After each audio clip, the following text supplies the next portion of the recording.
نحمده ونستعينه ونستغفره ونؤمن به ونتوكل عليه ونعوذ بالله من شرور أنفسنا ومن سيئات أعمالنا من يهده الله فلا مضل له ومن يضلله فلا هادي له ونشهد أن لا إله إلا الله وحده لا شريك له ونشهد أن سيدنا وسندنا حبيبنا مولانا محمدا عبده ورسوله أما بعد أعوذ بالله من الشيطان الرجيم بسم الله الرحمن الرحيم والعصر إن الإنسان لفي خسر إلا الذين آمنوا وعملوا الصالحات وتواصوا بالحق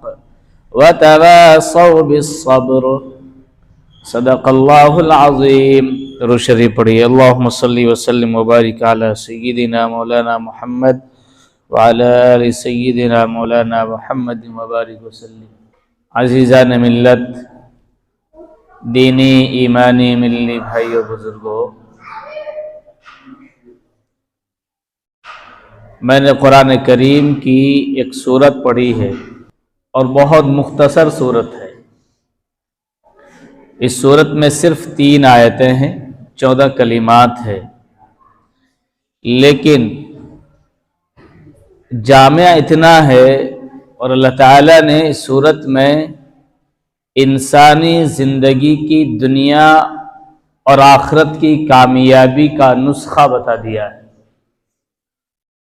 بقول حضرت امام شافعی رحمۃ اللہ علیہ فرماتے ہیں کہ انسان کی دنیا اور آخرت کی درستگی کے لیے یہ سورت کافی ہے. حضرت عبداللہ ابن حسین رضی اللہ تعالی عنہما فرماتے ہیں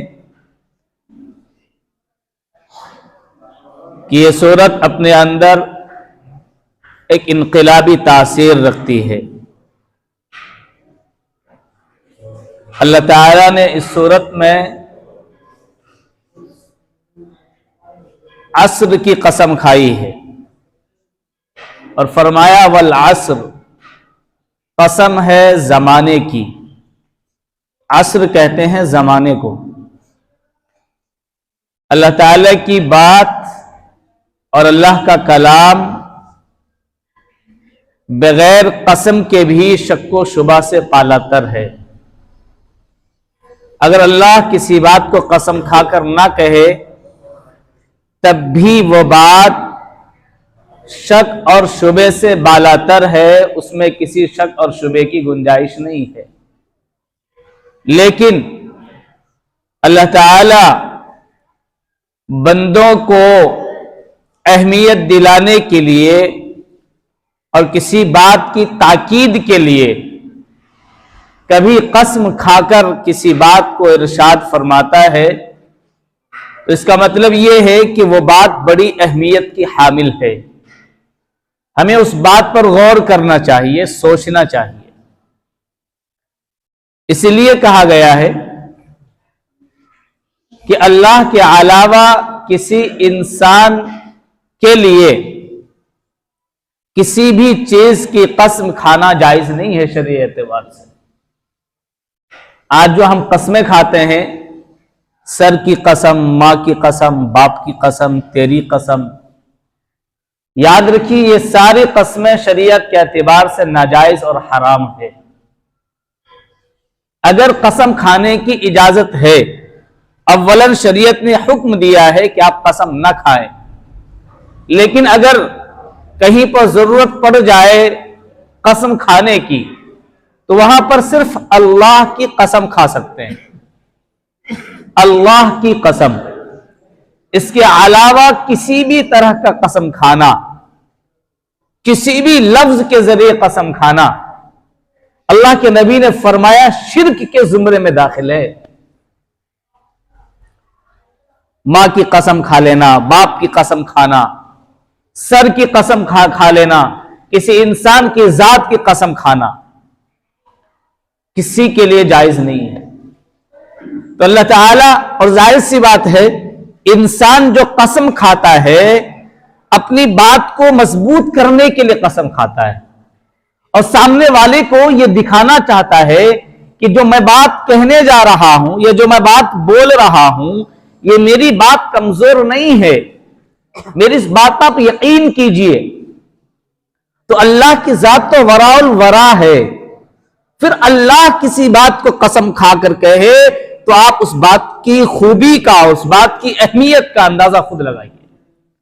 اللہ فرماتے ہیں والعصر، قسم ہے زمانے کی، ان الانسان لفی خسر، بلا شبہ تمام انسان، الانسان اس میں سارے انسان، مرد ہو یا عورت، جوان ہو بوڑھا، مالدار ہو غریب، بادشاہ ہو یا غلام، کسی بھی طبقے سے تعلق رکھنے والا اگر انسان ہے تو اللہ فرماتے ہیں ان الانسان لفی خسر، یقیناً تمام انسان، تاکید کا لفظ آئے، ان کا جو لفظ آتا ہے عربی زبان میں یہ کسی بات کو مؤکد کرنے کے لیے آتا ہے، کسی بات کو مضبوط کرنے کے لیے آتا ہے۔ ہم بولتے ہیں بے شک ایسا ہی ہے، تو عربی زبان میں بے شک لفظ کے لیے ان کا لفظ استعمال ہوتا ہے، یقین کے لیے ان کا لفظ استعمال ہوتا ہے۔ اللہ فرماتے ان الانسان، بے شک یقینی طور پر سارے انسان، لفی خسر، خسارے میں ہے۔ اب خسارہ کیا چیز ہے؟ دیکھیے کوئی آدمی کاروبار کر رہا ہے، تجارت کر رہا ہے، اس تجارت میں آمدنی میں نفع کم ہو یا نفع بالکل بھی نہ ہو تو اس کو اپنی زبان میں ہم کہتے ہیں نقصان، کہ ہم نے کام کیا لیکن ہمیں کیا ہو گیا؟ نقصان ہو گیا۔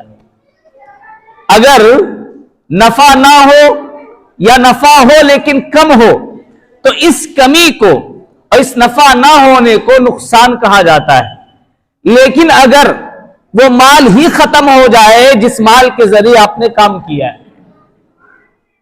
جسے کیپٹل بولتے ہیں، جسے عربی زبان میں رأس المال بولتے ہیں، یعنی اس کی بنیاد ہی ختم ہو گئی، تو اس کو عربی زبان میں خسارہ بولتے ہیں کہ اس کا خسارہ ہو گیا۔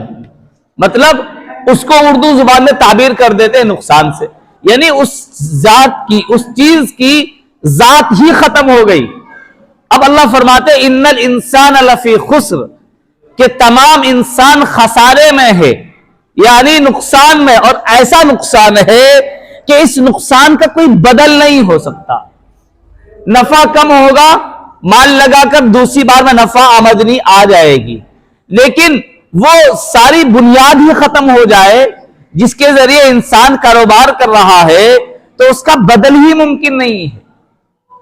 اللہ فرماتے ہیں انسان ایسے نقصان میں ہے کہ جس نقصان کا بدل ہی موجود نہیں ہے، اس کو دوبارہ حاصل ہی نہیں کیا جا سکتا ہے۔ الا الذین آمنوا وعملوا الصالحات وتواصوا بالحق وتواصوا بالصبر، مگر وہ انسان جن کے اندر یہ چار خوبیاں پائی جائے، یہ چار صفات ہوں گے، وہ انسان اس خسارے سے اور اس نقصان سے الگ ہو جائے گا۔ سارے انسان نقصان میں ہے، لیکن جس انسان کے اندر یہ چار خوبیاں پائی گئی، یہ چار صفات آ جائے، وہ انسان اس خسارے سے بچ جائے گا۔